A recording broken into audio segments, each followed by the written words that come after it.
Sports Network. Your game breakdowns and previews with the head coach's special guest throughout the season. It's all brought to you by Berger Chevrolet, official Chevy dealer of GVSU Athletics. Let's head on out to the Main Street Club in Allendale. Here's Steve Lloyd Jones. Well, hi again, everybody. Welcome into the show once more. The GVSU Football Weekly Report ready to get started here in just a moment. As, of course, head coach Scott Wooster alongside Grand Valley in the midst of a couple of byes. And it's a strange portion of the schedule, to be sure, but you can get a lot out of it, Coach, and we're going to talk about that as we go tonight. But who is going to visit us? Yeah, so really cool opportunity here. Bye week, so taking full advantage of it. We talk about all the time, ABC, always beat Cruton, right? And that's a 24/7, 365-day-a-year deal. I think Christina's out here, my wife, and Christmas Day, we got up, we opened gifts, and then recruited from about 8 till about 3, and then ate dinner at her house. But that's how recruiting goes. So long story to say, our staff is out on the road. We had practice this morning, and they took off, going to see some committed prospects, some new NCAA legislation. They deregulated a lot of things in Division II so we can have more contact than we've ever had previous to this. But we have 33 guys committed in the 2026 class. We're going to try to get out and see just about all those guys over the next couple of days, watch them play live tomorrow night. So tonight we're going to have Assistant Operations and Recruiting Maddie Dickinson. So a little behind-the-scenes picture of what makes all this go. And Maddie, we got Nate Lewis is our DFO, Director of Football Operations. He'll be on at some point with you, so you can get a little feel there. But ET's in the crowd here. These are the people that make this thing really run, right? Mm-hmm. And tremendous attitude of gratitude from me, Maddie, Nate, ET, but like what they take off of my desk and what they take off our staff's plate, right? So they can go coach, right? They can mentor these guys. They can develop. They can coach. They can make sure they're taking care of their next 50 years. They're taking care of the right now, because the meals, the wheels, the Adidas gear, right? Mm-hmm. All those things are taken care of. Hotels, everything. We just got off a road trip going down to Pittsburgh, Kansas, and that was a big part. That was Maddie Dickinson, right? She has the buses at the airport. She has all those things. So tremendous attitude of gratitude, and you'll get a chance to talk to her tonight. And then James Kent, senior offensive lineman, and James came to us mid-year a year ago. He's a Division II guy down in Nebraska, down from the lower Midwest down there, kind of a little bit of a homecoming last weekend too, but has really, really come on, and his development, particularly probably of these last 2 weeks. You talk about the blessing of the bye week, right? Yeah. Blessing or a curse, and opportunity now here is just kind of where you put that W in the nowhere now here. And he is just he had a really, really good game against Pitt State. Again, going back home a little bit, and then these last 2 weeks. I've been down there with the offensive line quite a bit lately, and just watching his development. He is just an absolute joy to coach, man. Like, he's a fun guy to coach, and he gets better every single day. And he's a great, great man, young man, really becoming a man now. And so excited to dig in with him a little bit, see where it all started, and see where it's going, kind of some of those questions we ask him. So that'll be good. Two great guests tonight. That's right, Maddie Dickinson and James Kent. And then, of course, at the end of the show, you guys have a scrimmage coming up next Sunday against Detroit Christian Community College. That'll be what, the freshmen and the redshirt freshmen? Yeah, well, and it's open. So we're termed as a JV exhibition game, right? So for us, in college football, FBS Subdivision 1, you can play JV games, right? And for us, this is the first time we've done it. Back in the day, talking to some of the alums, they would play GRCC. They would play some of these, when Grand Valley football was in its infancy and getting rolling. So getting back to maybe those days a little bit. But from a development standpoint, this thing, it's awesome. And you talk about the player development, but then the coaching development too. So I've kind of took a step back. I told Coach Shoemaker, Coach Lewis, take a step back. And now Coach Olson, who has a career aspiration to be an offensive coordinator, he'll be calling the plays, right? Okay. I've always said this, and it's a frustration of mine, and it's as a head coach, this is a crusade I'm on, is college football might be one of the worst apprenticeships in the country. My dad was in the trades. He was an electrician, and he was an apprentice, right? And he got paired with a journeyman electrician, and that journeyman electrician trained him, right? Taught him how to be an electrician, and then he became a journeyman, and then he wanted, he knew I want to be a foreman. I want to lead. So he found a mentor foreman, and then, learned how to be a foreman and so on and so forth. And I think in college football, you have to be a world-class observer. As a graduate assistant, typically the track is you get done playing, you become a graduate assistant, right? And then maybe an analyst, whatever, and then you try to work your way up to a position coach and then coordinator. Well, it's really hard to learn how to call plays if you've never done it. Called plays, right? And my track was different. I went the high school route, so I got the opportunity to coach a room, to call plays, to be a coordinator, to do those things at a young age. Yeah. But if you take the normal track, a GA to position coach, you never call plays until you get that job. Well, learning on the job in that role could go really well. It could go really, really bad. So this opportunity, not just for the younger players, the guys that haven't had the opportunity to play a lot in our varsity games and our regular season games, but also our staff, right? So trying to get our GA, Stevie Roncelli, who's been, played for us, been a graduate assistant. He's coached the linebackers this week. Coach Postma is calling the defense. So just that opportunity, too, overall development of the program. But when you look at college football and the fluidity and what the transfer portal dynamic and everything else, we talked about it last week. 9, 10 redshirt freshmen, impact role in a big game on the road. And some of the mistakes we made were just young mistakes. Yeah. The jumping offside, some of the things that we did. Well, now can we get those guys in a game environment, right? In a game week prep before it's for real, right? Before it's for real. So a lot of these guys, they went scout team, they jump into spring ball, they go fall camp. Well, they've never had a game week prep. They've never looked at opponent tape. They've never studied a game plan, right? They've never walked down that ramp with the scoreboard on and officials, right? We've done scrimmages and all that, but it's not a game. So the development of our red-shirted guys, we have 41 freshmen, 40 freshmen now, 40 freshmen, and their opportunity to now, this won't be the next time when we line up against Charleston, week 0 of 2026. Right? They'll already be in it. So really, really excited about the prospect of it, and it worked out with the double bye weeks. But it might be something, too, depending on how this turns out, that we perpetually do, because we'll play week 0 for the next 2 years. We've got that contract for 26 and 27, so we'll have right now a week 4 bye. So there'll be a possibility that we're looking for that week 4 JV exhibition opponent to get in this routine, in this role. Nice, very nice. So a unique portion of the schedule, but it provides some opportunities for you as a team, players and coaches, and we're going to give you some unique perspectives here tonight as we get started. The GVSU Football Weekly Report will come right back. We'll talk about what the Lakers did to that past bye week. Stay with us here on the Grand Valley Sports Network.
20s, whatever, architecture, but the fire, so there's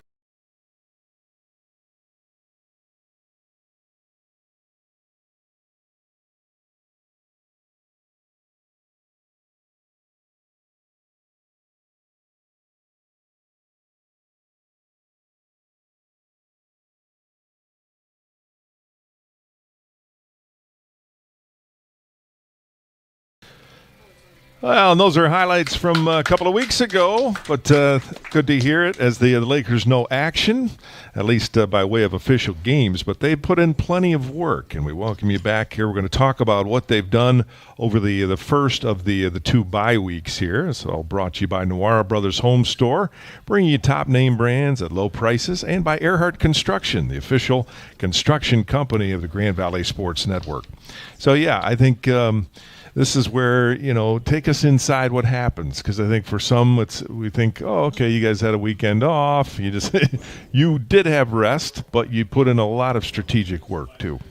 Yeah, but with YouTube and, who knows who's listening to this, Coach McEwen or Coach Anise, Coach Brady down the road. So just went fishing, sent the coaches off. They went golfing, and we just hung out.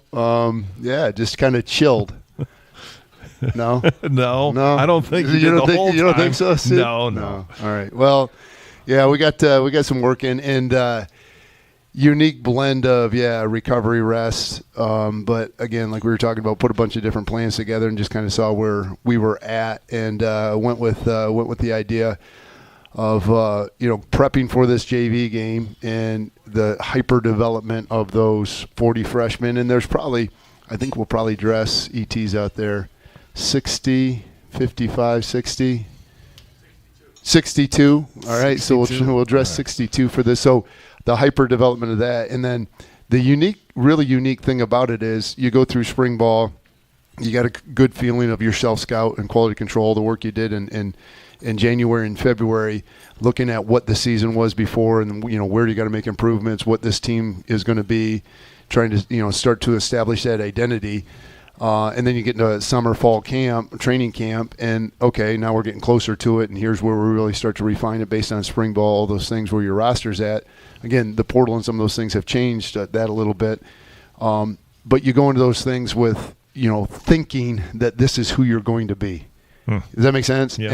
And so we get this 2-week bye, and now we know who we were for 3 weeks. I think I just sat down. And, the stats were in front of me, and I kind of said abysmal, right? There's some things that we know exactly now what we have to go to work on. Yeah. Where we lack identity, where we have identity, what's going really well, continue to accentuate those strengths. And then, kind of the charge I gave the staff was, all right, the weaknesses that we're seeing on tape, we got a body of work now, 3 games. The weaknesses that we're seeing, whether it's schematically, technically, fundamentally, whatever it was, right? Is that a weakness that we say, well, it's just not worth putting the work in to get it right? Do we need it, right? And if we don't, let's eliminate it, right? Don't focus on it. Focus on it, right? Yeah. Or if it's something that, no, we need this to do what we want. Okay, then what's the tool we need to correct it, right? From a schematic standpoint, a fundamental standpoint, a technical standpoint, or a cultural standpoint, any of those things. And I think through week 1 of the bye a week ago, started to kind of double down and really find out what those things were. And then this week was it was therapeutic. It was phenomenal. Like, I feel like a whole new person because there were some things that really got exposed, right? Flat out exposed week 0, week 1 to week 2, and particularly when you go play a really, really good football team, a great football team on the road. Oh yeah. That's backs against the wall, first home game, all the things that we talked about. It's going to go one of 2 ways, and we were exposed, and we were really exposed the week before, but we won, right? So the cover got taken off of some of those things, and then we got to just flat out go to work on it. And like I said, the therapeutic part of just work, right? And I again, just talked about dad working blue collar, right, in the trades. Yeah. My gramps was a farmer. Like, that's all I know. That's how you correct anything, is just go to work on it, right?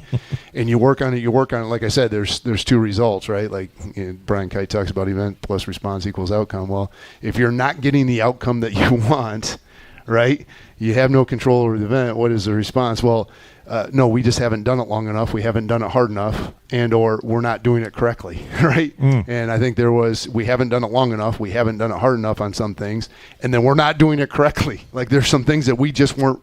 It was wrong. It was wrong, and so got the opportunity to go to work on those things, and it was fun. It was really, really, really fun. Yeah. What? And I won't ask you specifically what those are for strategic reasons, but what's the response when you confront a player, maybe even coaches in some ways, like, hey, we got to do this differently? How is that received? Okay. So Nick Saban, and I've talked about Nick Saban before on the show, right? Yeah. And probably, say it, he's probably the best college football coach in the history of the game at this point. Yeah, right? he'd be up there. He'd be up there, right? And if you got a Mount Rushmore, you got a top 5. He's definitely in that. And there are some things where I'm very, very aligned with Nick Saban. I kind of tell my wife every once in a while, it's like Urban Meyer, Nick Saban, it's Duncan Wooster's my dad. It's in here, right? And sometimes I try to be the 2.0 version of that, right? I always joked with my dad down the stretch was, Duncan 2.0 when he had grandkids. It's like, where was this Duncan Wooster when we were kids, right? Yeah. But no, you need Duncan Wooster 1.0. You need, like Nick Saban, Urban Meyer, like that type of influence, because it, that's what it takes, right? That's what it takes. And Nick Saban always would say, it takes what it takes. But Nick Saban years ago was talking to at a conference, a high school football conference, and he said, high achievers don't like mediocre people, and mediocre people don't like high achievers. He said that, right? And there was this one time I was in the truck with Dad. I think we were driving, going fishing or something, and Red Dirt Road by Brooks and Dunn. You familiar with that song? Not a country music guy? No. All right. And I still like you, Steve, but country music guy, right? But this song came on, and there's a line in that song that says, happiness isn't only for high achievers. And I remember looking over my dad. My dad looked at me, and he's like, what do you mean? There's no happiness if you're not a high achiever, right? Yeah. Like, maybe that's for somebody else, but that ain't for us, right? So I remember that, and then I heard Nick Saban say this. And so when you talk about that response, mediocre people ain't going to like it. They ain't going to like it, and that's okay.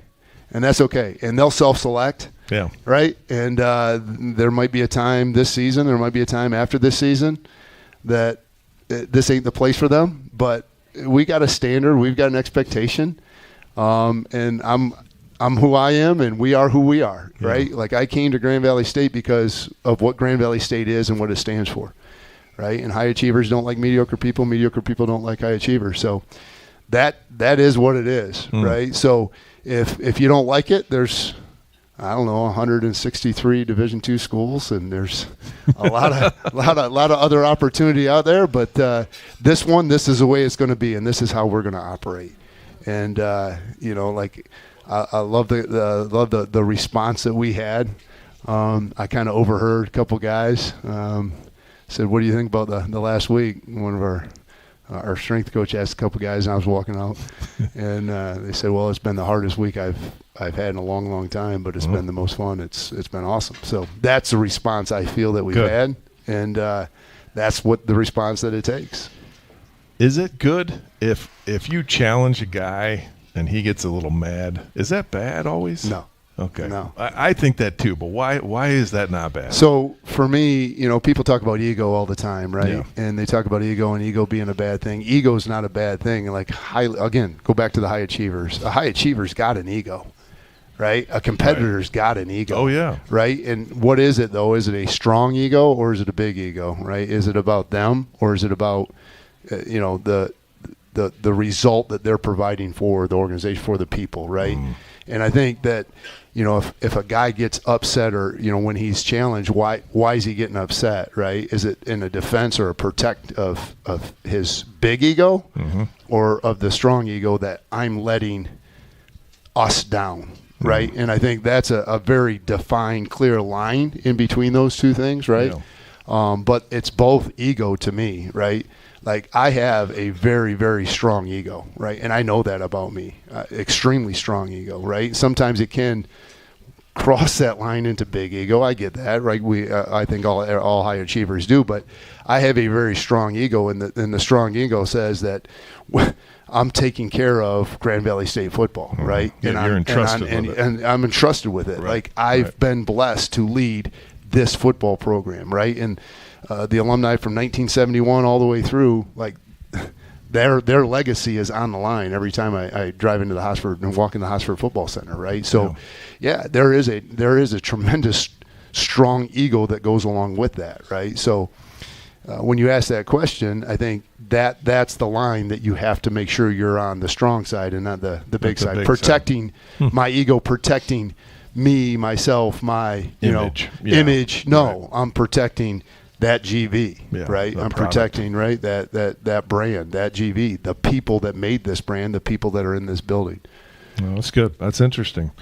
Well, and helping you do all that are people who a lot of folks, fans, media, the like, don't necessarily see, but they're a part of that whole process, aren't they? And I'm going to talk to one next. Tell us about her. Yeah, she's so Coach Lewis will say this: his number one recruit, Coach Lewis, has recruited some high-level players for years in Chicagoland. He's in Indiana now.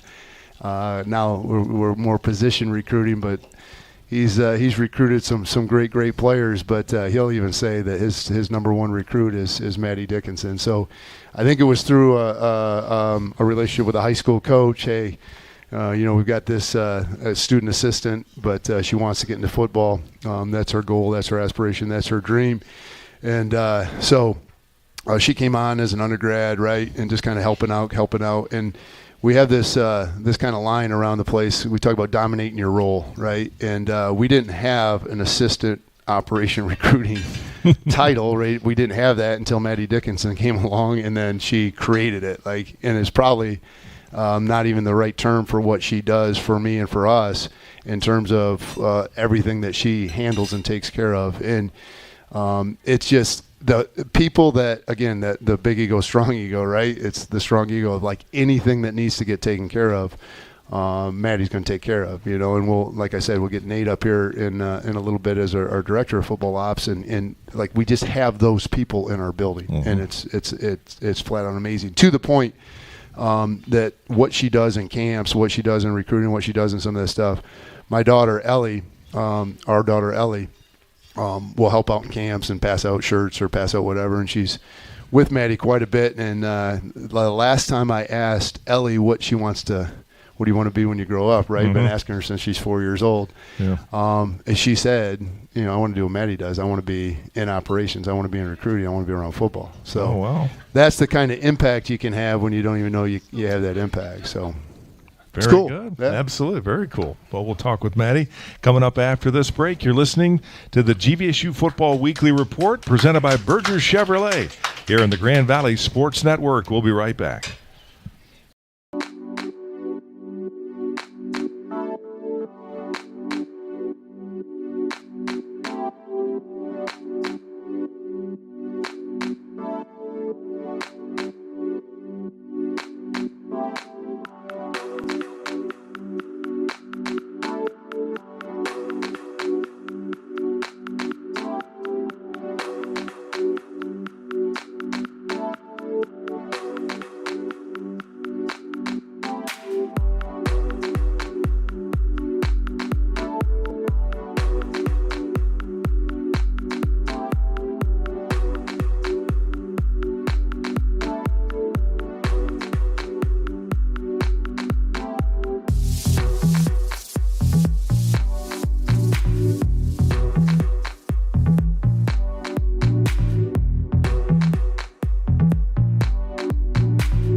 Thanks for staying with us tonight inside the Main Street Pub here in Allendale. Great to have you along. I'm Steve Lloyd-Jones, normally an assistant coach in our segment here, The Perspective presented by Fast Signs of Grand Rapids. But as mentioned, special week, a special guest, Maddie Dickinson, the Assistant of Operations and Recruiting in her 4th year, to tell us about her role. Maddie, welcome. Yes, thank you so much for having me.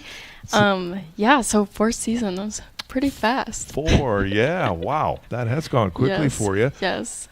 I know that we've heard some from Coach, but tell us in your words kind of an overview. What is your job? Yeah, it's kind of a little bit of everything I like to tell people. I focus a lot on the traveling aspects for our team, so working with administrators who help us with that. I'll help with recruiting, so that's people coming and visiting during the game, over the summer, whatever that might be.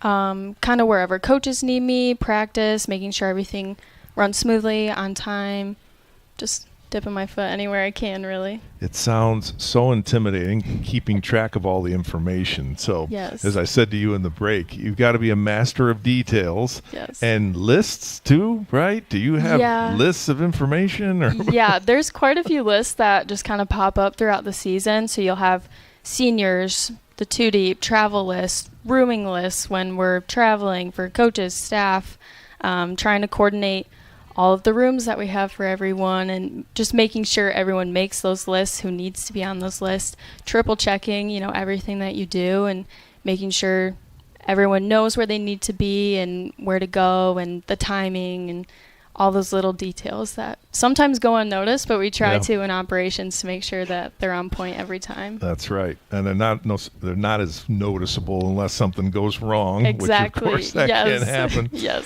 Well, we think about, a road trip in October. You guys are thinking about that road trip, what, January? Yeah, January, March, anywhere as soon as we can. We try to contact hotels as soon as possible, get buses as soon as you can. You think, obviously, all right, we're not playing Northern Michigan for a few more weeks. We have time to figure it out. It's well, everything's already set now. What are those little things leading up to it that we have to do? And there's something we make a trifold for every away trip, and it has rooming lists, scheduling, all the meeting rooms, kind of everything that they need to know for that week.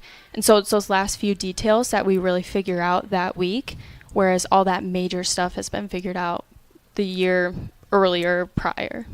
How do you handle the unexpected? Have you learned this is what I got to do to make sure that I can handle a crisis? What do you do for that? Yeah, I remember vividly. It was Nate and I had our first away trip last year.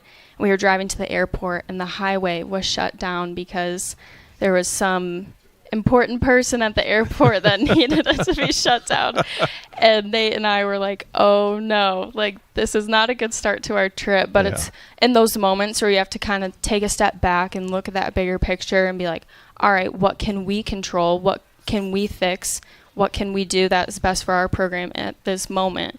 And so some of those things are just completely out of your control, and you just got to find a way to work around it and then try to make sure in advance those things that are in our control are figured out already. And it's got to be fun when you have to communicate that to coaches. Oh, yeah. And they know it's not your fault. I mean, they know that, but in the moment, that's tough. Everybody's stressed out. Yes. So what does that feel like? I mean, that's got to be difficult. Yeah, sometimes it's very high tension, high emotions, and you just have to go into it with, all right, I'm going to give you all the information I have, all the facts I have. This is what I'm doing to fix it, and this is where, we're going to get. We will get there. It just might take a few extra steps. That's right. No, it's very difficult and a lot to keep straight. We're talking with Maddie Dickinson, the assistant with operations and recruiting. What is recruiting like for you in terms of your duties throughout the year? I know you were saying that during the game weekend, but throughout the year, what does that look like? Yeah, so during the season, we'll have high school recruits come in before our games, spend time with our coaches, go on the field for a little bit, be able to get in that atmosphere that we try to create for them. And then we have visits where they come for pretty much a whole day, and they spend time with us. They get to know our culture and why they should be here with us and why we want them here with us as well. And I remember this story. It's the most amazing story I have. And we had a photo shoot section during one of those days. And sometimes when you're going through those days, you're just, like, they're long days. You can just be going through the motion, like, all right, here we go, like, another day, we'll get through it. And there was a family, it was the recruit's grandma, he had a few siblings, and his dad. And they were taking photos, and she came up to me and she was like, this has been the most amazing day, like, his mom has recently passed away, and it brought tears to her eyes, like, just what we were able to do for his family. And it's something I think about every day, like, this is why I do what I do and why we create those moments for these recruits. Yeah, it's a special time, you're right, for them and the whole process of Yeah. the decision making they're going to make, because it's the player, but it's the family. Oh, yes. For their years Yes. ahead. Absolutely. What if you were to talk, we were hearing Scott talk about his daughter, if somebody says to you, I'd like to kind of do what you do, Yeah. what are the skills required? What would you tell them? You need to be or have such Yeah. and such. What would you say? That's a really good question. I would tell people they for sure have to have, like, those organizational skills. You can have a lot of things that you're working on at once, and being able to keep track of everything, who you're getting emails from, like what you have to finish at a certain time, being able to delegate all of that. But just also enjoying, like, what you do and who you do it with, who you're doing it for, keeping that passion of, like, why you're here, and working with those around you, and that team aspect is something that you just have to value where you work. Be a good multitasker, Yes, right? yes. And have a thick skin, because sometimes sometimes it it's happens. tough. Yes.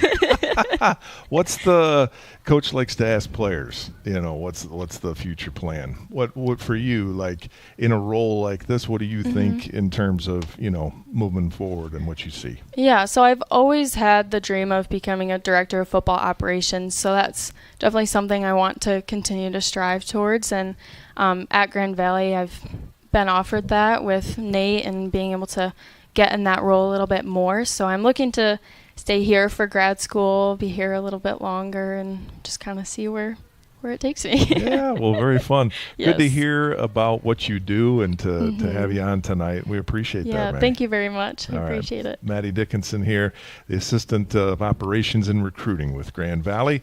And when we come back, we're going to hear from a player, James Kent. We'll stop by. Coach will talk with him as we continue with the GVSU Football Weekly Report here on the Grand Valley Sports Network.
And we continue.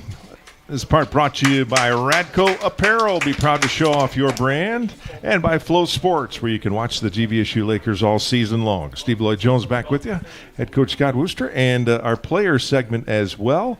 James Kent from the offensive line is here. Coach? Yeah, James, you weren't here for the open, but just talked a little bit about kind of the tear that you're on lately, right? And I use that word, but like just the progress you've made in a short amount of time, right? Like I got here mid-year a year ago, some ups and downs in 24, right? But finished with a down knee injury, right? Had the knee scope, missed spring ball, summer conditioning with kind of partway in, and then camp started to get cleared, and then I would really say going into that Pitt State game, best week that you've had, and then best game you played, and then these last 2 weeks have been awesome. So got the chance, I talked to, when in the open was talking to Steve, got the chance to get down with the offensive line a little bit the last couple weeks, and just who you are as a player and how you take coaching and the passion that you bring. Let's start from the beginning. Where did that start? Like any early influences, and then what was the first football experience for you? When did it start for James Kent? Early influences would probably be my father. He's a mechanic, and I would go to work with him a lot when I was younger, and that kind of taught me the value of hard work. He was always really hard on me, so being able to take hard coaching has never really been hard for me, and then I just love the game. So I think that's where my desire to get better comes from. As far as my first football, like, loving experience would probably be in middle school. I got a sack for the first time on the D-line, and, like, I kind of seen how the crowd got up for me, and I was like, okay, this is something I can do. That's awesome. What son of a mechanic, and I remember those days in the garage of go get a 9/16 and you don't bring back a 9/16. Yeah. And some hard coaching, right? Yeah, it comes pretty fast. Go get a 9/16, right? Like, yeah. Yeah. And maybe some other words along with it. A lot of other words, but it taught me to pay attention to detail really early and to focus on the little things. Yeah. And, I mean, that's something that we talk about now is little things create big things, and our habits are going to create our discipline. Yeah. So. And particularly, right, habits create discipline, but in the mechanic world, right, like the precision of working on an engine, doing that stuff, right, that's a lot of carryover there, a lot of crossover there. So back to these middle school days. When did you start playing football, though? Elementary school. Okay. I started playing when I was younger, but it was just something that my parents made me do to kind of keep me busy and get me out the house. In middle school, actually, I started getting in trouble, and football was taken away from me, and that was like when I knew, like, this is something that I have to do. Like, I love football, and having it taken away from me kind of showed me, like, you don't want this taken away from you. You want to have control of your situation. So, awesome. No, that's what this game's about, right? Like, that's what this game creates. What you said defensive. What number did you wear when you started playing? You remember what number? My very first number? Yeah. 16. 16. What position was that? D-line. D-line, yeah. Okay. And then, so D-line, fast forward a little bit into high school, then into college, go to Nebraska Kearney, right? And you had the opportunity to play on both sides of the ball a little bit there. Yeah. Talk about that a little bit in terms of got your first sack, and then now preventing sacks, right? Like that's kind of a role reversal here a little bit, right? Yeah. I got to the collegiate level and realized I was really sticky. It was pretty hard for me to get off blocks and getting extension and things like that, but I've always had pretty good hands and getting my hands on people. I think I have a great motor, so just kind of flipping it, being able to be the aggressor off the offensive side of the ball, get your hands on somebody, screw them in, run your feet. A lot of translation there to me, being able to move your feet laterally, being able to react to things. So to me, there was a lot of translation there, and yeah, I just think it fits better for me personally, like physiologically, things like that. Yeah. No, and I think the way we play offensive line is kind of a mentality of, you know, people say defensive mindset, right? But we kind of take the aggressor, right, the predator mindset on that a little bit up front. So works out well. What's your?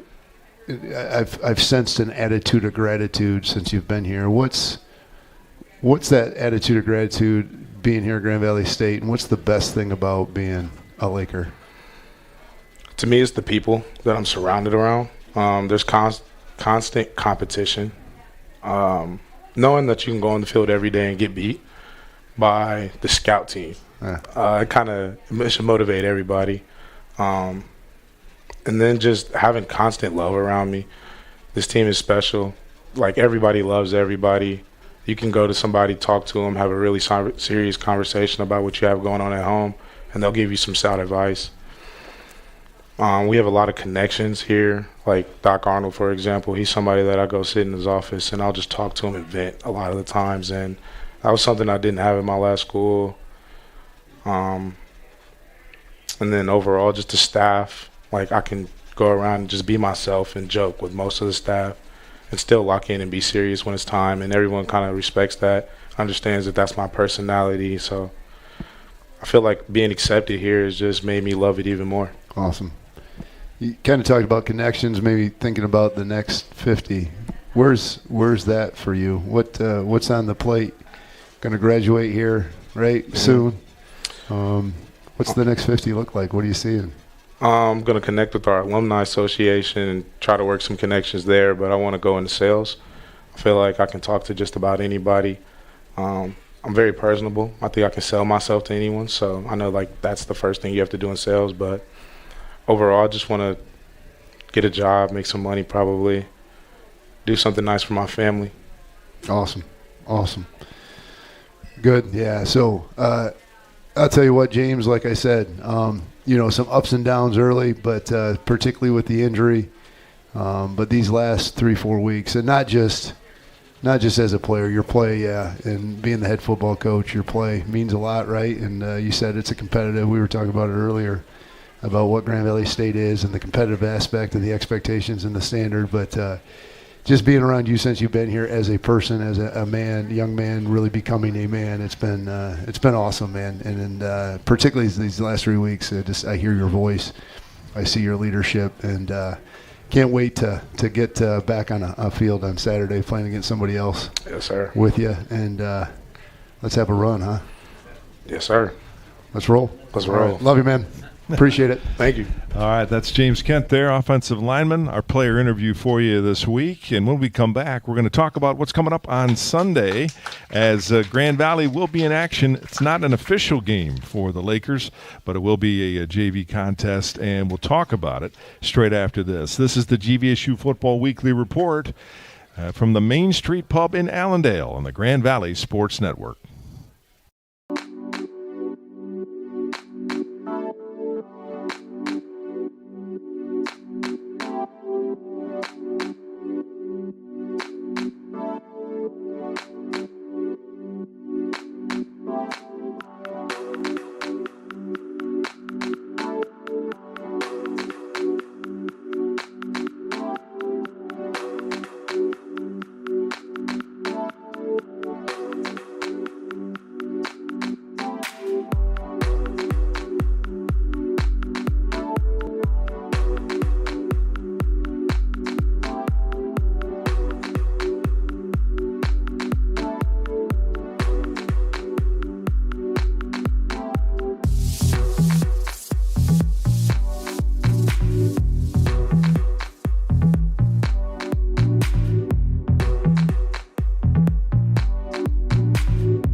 And the show brought to you in part by Matrix Basement Finishing. As we welcome you back in, Steve Lloyd-Jones, head coach Scott Wooster. Good to have you with us tonight. A couple of very impressive people here over the last two segments. Maddie Dickinson there a couple of segments ago talking about behind the scenes, and then James Kent, he's up front.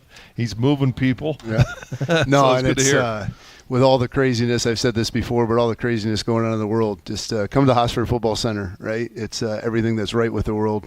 You talk about James Kent and his growth, and Maddie, and the other thing I'd really like to say, particularly with Maddie, is women in football, right? And women in male-dominated segments of society.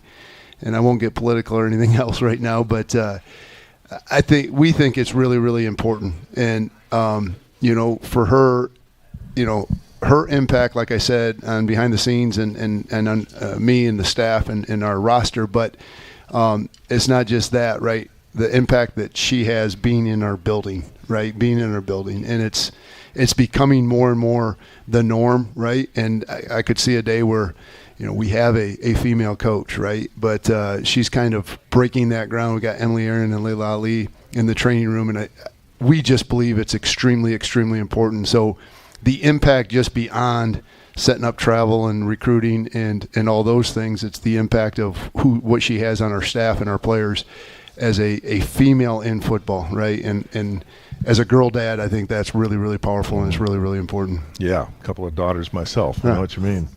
Well, coming up Sunday night, 6 o'clock. Sunday. Exhibition game at Lovers Stadium. So, this is technically Monster a JV trucks game. at halftime. Monster trucks. Oh, boy, Coach. Jeez. I'll fight a bear. Come to Lovers Stadium. I'll fight a bear on the GV. No? Too far? Josh didn't hear me. He didn't hear me. He heard me. He's just ignoring me. No. He's no fighting bears. A bear. No He's bears. fighting a bear. I think we all can right. pull it off. Halftime. Let's put the people in Lovers Stadium. Let's give them what they want, Josh. Exhibitions everywhere. But no, I mean, for freshmen, redshirt freshman players, it's going to be a big moment. Detroit Christian Community College, 6 o'clock kick. No, so this is so cool. So we've talked, and I'm over it, kind of. You can tell. Called everybody, every D2, every D3, and again, attitude, gratitude, Pitt State. Like they come through that 2-2, that gauntlet, right? And but they played, right? And can't get games and all that. So just, hey, what's the next best thing? What's the next thing? Maddie just talked about it. Let's make something happen. Let's get the workaround. Let's figure it out. Let's do the very best for our guys. And, this opportunity presents itself. But it's really, really cool. So Jeff Reardon, essentially it's a startup junior college program in the city of Detroit, And Coach Reardon, he is the head coach and also the AD there. But we coached together for years at Wayne State and developed a tremendous relationship. His mom and dad, tailgates, Sue and Ron Reardon. His brother, they just had a huge win. He's shout out to Josh Reardon. They just had a huge win. Tulsa beat Oklahoma State. He's on that staff with Tulsa. But Jeff Reardon, an incredible football coach, and they're going to make a 30 for 30 about this at some point. It's going to be a Netflix series or something, because what he's doing. We talk about the impact, all those things, but what he's doing for the game of football and what he's doing for the young men he's coaching is absolutely incredible. In this day and age of portal and all the craziness of college football, the opportunity to keep playing this game, and particularly in the city of Detroit. For years, Grand Rapids Community College was one of the few community JUCOs, right? One of the few JUCOs in the Midwest. Won't go into the details of why that closed its doors. But get me off air, and I will tell you the truth behind that. But he gets the JUCO in Detroit, and it's phenomenal. So, our opportunity to develop our staff, develop our players, get this opportunity, but to get those guys playing in Lovers Stadium, it's just a win-win. It's incredible. Back with some final thoughts after this on the Grand Valley Sports Network.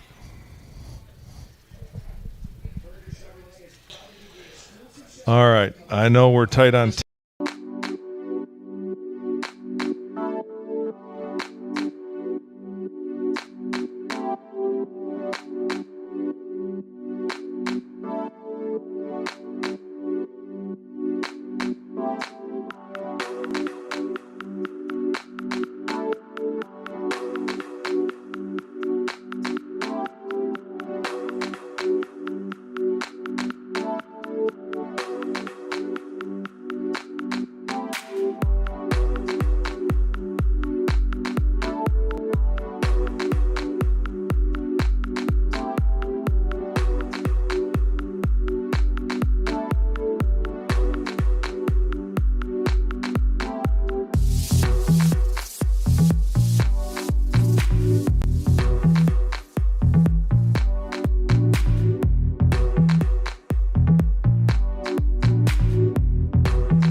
Time. Steve Lloyd Jones, head coach Scott Wooster here, and time for the Berger Chevrolet Key to the Win segment.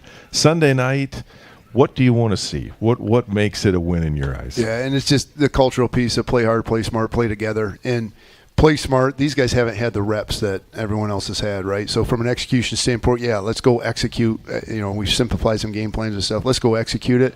But let playing hard erase some of those mistakes, right? That's what we really want to see is this guys playing, having fun together, stick together. They got a really good quarterback. They got some really good players, so it'll be competitive. So play hard, play smart, play together. That's right. Should be fun. Sunday, 6 o'clock at Lubbers Stadium. Our thanks. I'm wrestling a bear. Chad Cashman, Matty Dickinson for stopping by as well. James Kent, big thank you to him. For Scott Wooster, I'm Steve Lloyd Jones. Thanks for listening tonight to the GVSU Football Weekly Report, presented by Berger Chevrolet on